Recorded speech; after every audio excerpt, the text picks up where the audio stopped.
രസം ഉണ്ടാക്കിയാലോ? അതിനായി കൊച്ചുള്ളി, വെളുത്തുള്ളി, ജീരകം ഇവ നന്നായി ചതച്ചെടുക്കുക. ഇനി സ്റ്റവ് ഓണാക്കി വെളിച്ചെണ്ണ നമുക്ക് ചേർത്ത് കൊടുക്കാം. വെളിച്ചെണ്ണ ചൂടായി വരുമ്പോൾ ചതച്ച് വെച്ചിരിക്കുന്നത് ചേർക്കാം.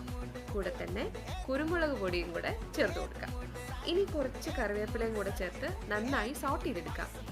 ആവശ്യത്തിനനുസരിച്ചുള്ള മുളക് പൊടി, മഞ്ഞൾപ്പൊടി, മല്ലിപ്പൊടി, ചെറിയ ക്യൂബ് കായം, ഉലുവപ്പൊടി ഇത്രയും ചേർത്ത് നന്നായി മൂപ്പിച്ചെടുക്കുക. ആവശ്യത്തിനനുസരിച്ചുള്ള ഉപ്പ് കൂടെ ചേർക്കുക. ഇതിന് ശേഷം ചെറിയ തക്കാളി ചേർത്ത് നന്നായി സോട്ട് ചെയ്തെടുക്കാം. ഇതിനെ അടച്ചു വെച്ച് വേവിച്ചെടുക്കാം. ഇനി ഇതിലേക്ക് പുളി സോക്ക് ചെയ്ത് വെച്ചിരിക്കുന്ന വെള്ളം ചേർത്ത് കൊടുക്കാം. ഇനി വീണ്ടും അടച്ചു വെച്ച് തിളപ്പിച്ചെടുക്കാം. ആവശ്യത്തിന് ചൂടുവെള്ളം കൂടെ ചേർത്ത് മല്ലിയില കൂടെ ചേർത്ത് തിളപ്പിച്ചെടുത്താൽ രസം റെഡിയാണ്. ചോറിൻ്റെ കൂടെ ഇത് മാത്രം മതിയാകും കഴിക്കാൻ. എല്ലാവരും ട്രൈ ചെയ്ത് നോക്കുക. അടുത്ത റെസിപ്പിയുമായി വീണ്ടും കാണാം. Till then bye.